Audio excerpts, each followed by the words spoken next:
ನಾವು ಈಗ ಇದ್ದದ್ದು ಶ್ರೀ ಯೋಗಾರೂಢ ನರಸಿಂಹ ದೇವಸ್ಥಾನದ ಭೂಮಿಯಲ್ಲಿ ನಮ್ಮ ಹಿರಿಯವರು ಹೆಚ್ಚು ಕಡಿಮೆ 150 ವರ್ಷಗಳಿಂದ ಹಿಂದೆ ಶ್ರೀ ಯೋಗಾರೂಢ ನರಸಿಂಹ ದೇವಸ್ಥಾನದ ಪೂಜೆ ಮಾಡ್ಕೊಂಡು ಬಂದಿದ್ದರು.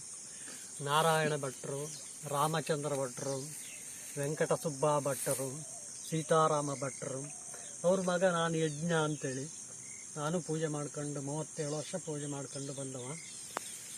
ಅಕಸ್ಮಾತ್ 2 ವರ್ಷಗಳ ಹಿಂದೆ ಕ್ರೋಡ ಶಂಕರಾಣ ದೇವರು ಹೊರುವ ಯೋಗ ಭಾಗ್ಯ ನನ್ನ ಪಾಲಿಗೆ ಸಿಕ್ಕಿಬಿಡ್ತು.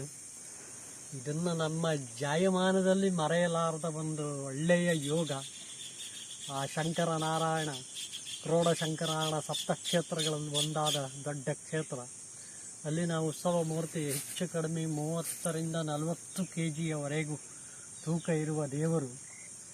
ಅದನ್ನು 10 ದಿವಸ ಅವಭ್ರತ ವಾರಾಯಿ ಹೊಳೆಯಲ್ಲಿ ದೀಪೋತ್ಸವ, ತೆಪ್ಪೋತ್ಸವ ಇದರಲ್ಲೆಲ್ಲ ದೇವರ ಜೊತೆಯೆಲ್ಲ ಕೂತ್ಕೊಂಡು ಬಂದ ನೆಮ್ಮದಿ ಇದು ಯಾರಿಗೂ ಸಿಗೋದಿಲ್ಲ.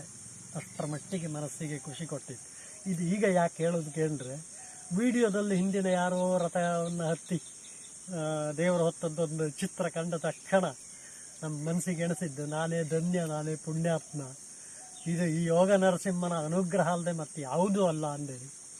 ಆದ್ದರಿಂದ ಈ ದೇವರು ಇದರಲ್ಲಿ ಇದು ಈಗ ಶ್ರೀ ಯೋಗಾರೂಢ ನರಸಿಂಹ ದೇವರ ನಾಗನಕಟ್ಟೆಗೆ ನಾವು ಬರಬೇಕಿದ್ರೆ ಮುಂಚೆ ಇದು 1000 ವರ್ಷಗಳ ಹಿಂದೆಯೇ ಪ್ರತಿಷ್ಠಾಪನೆಯೆಲ್ಲ ಆದ ನಾಗನಕಟ್ಟೆ. ಈ ನೆನಪು ಮರೆಯಲಾಗದ ಒಂದು ಸವಿ ನೆನಪು, ಅಷ್ಟು ಖುಷಿ ಕೊಡುತ್ತೆ. ನನ್ನ ಪರಿಚಯ, ನನ್ನ ಗುರುತು ಯಾವುದೂ ಆ ಶಂಕರಾಣ ದೇವಸ್ಥಾನದವರಿಗೆ ಇಲ್ಲದೇ ಇದ್ದರೂ ಸಹ ನನ್ನಿಂದ ಆ ಕೆಲಸ ಮಾಡಿಸ್ಕೊಂಡ ದೇವರು. ಇದಕ್ಕೆ ನಾನು ದೇವರಿಗೆ ಸದಾ ಋಣಿ, ಸದಾ ಅವನ ನೆನಪು ನಮ್ಮ ಮನಸ್ಸಲ್ಲೇ ಇದ್ದು ಬಿಡುತ್ತೆ.